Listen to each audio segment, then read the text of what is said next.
মধ্যপ্রাচ্যের দীর্ঘদিনের সংঘাত ও উত্তেজনা প্রশমনে যুক্তরাষ্ট্র ও ইরানের মধ্যে একটি শান্তি চুক্তির ঘোষণা এলেও এ বিষয়ে এখনও আনুষ্ঠানিক কোনো প্রতিক্রিয়া জানায়নি ইসরায়েল সরকার। তবে দেশটির গণমাধ্যম ও রাজনৈতিক মহলে এ নিয়ে ব্যাপক আলোচনা শুরু হয়েছে। আল জাজিরার এক প্রতিবেদনে বলা হয়েছে, ওয়াশিংটন ও তেহরানের মধ্যে সমঝোতার খবর প্রকাশের পর ইসরায়েলের ডানপন্থী সংবাদ মাধ্যমগুলো তীব্র প্রতিক্রিয়া ব্যক্ত করেছে। তারা মার্কিন প্রেসিডেন্ট ডোনাল্ড ট্রাম্পের সমালোচনা করে দাবি করছে তিনি ইসরায়েলকে উপেক্ষা করেছেন এবং একজন নির্ভরযোগ্য মিত্রের মতো আচরণ করেননি। সরকারি পর্যায়ে নীরবতা বজায় থাকলেও বিভিন্ন সূত্রের বরাত দিয়ে জানা গেছে, প্রধানমন্ত্রী বেনিয়ামিন নেতানিয়াহু স্পষ্ট করে জানিয়েছেন যে যুক্তরাষ্ট্র ইরান সমঝোতার সঙ্গে ইসরায়েলের কোনো সম্পৃক্ততা নেই। একই সঙ্গে তিনি জানিয়েছেন, লেবাননের যেসব অঞ্চল বর্তমান ইসরায়েলি বাহিনীর নিয়ন্ত্রণে রয়েছে সেখান থেকে সেনা প্রত্যাহারের কোনো পরিকল্পনাও নেই।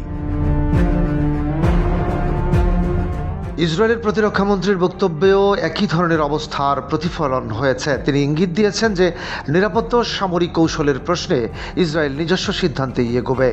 গত 13 জুন লেবাননে ইসরায়েলের বিমান হামলাকে দেশটির বিভিন্ন গণমাধ্যম সম্ভাব্য শান্তি চুক্তি ভণ্ডুলের প্রচেষ্টা হিসেবে বর্ণনা করেছে। ওই হামলার প্রতি শুধু ক্ষমতাসীন জোট নয়, বিরোধী রাজনৈতিক শক্তিরও সমর্থন ছিল বলে প্রতিবেদনে উল্লেখ করা হয়েছে।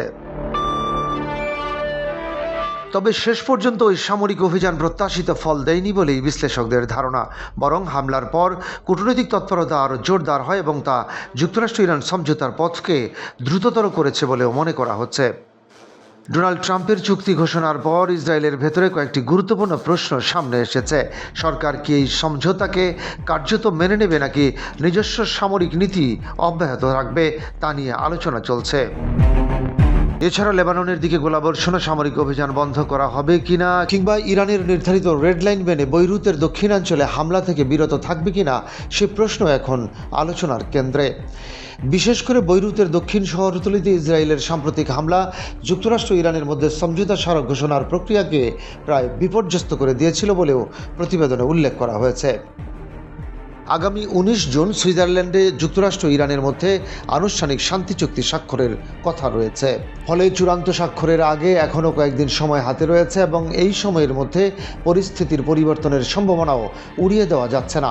পর্যবেক্ষকদের মতে ট্রাম্প প্রশাসনের সঙ্গে সম্পর্কের টানাপোড়েন তৈরি হওয়ার আশঙ্কা থাকলেও লেবাননে সামরিক অভিযান চালিয়ে যাওয়ার জন্য ইসরায়েলি সরকারের উপর অভ্যন্তরীণ রাজনৈতিক চাপ অব্যাহত থাকতে পারে।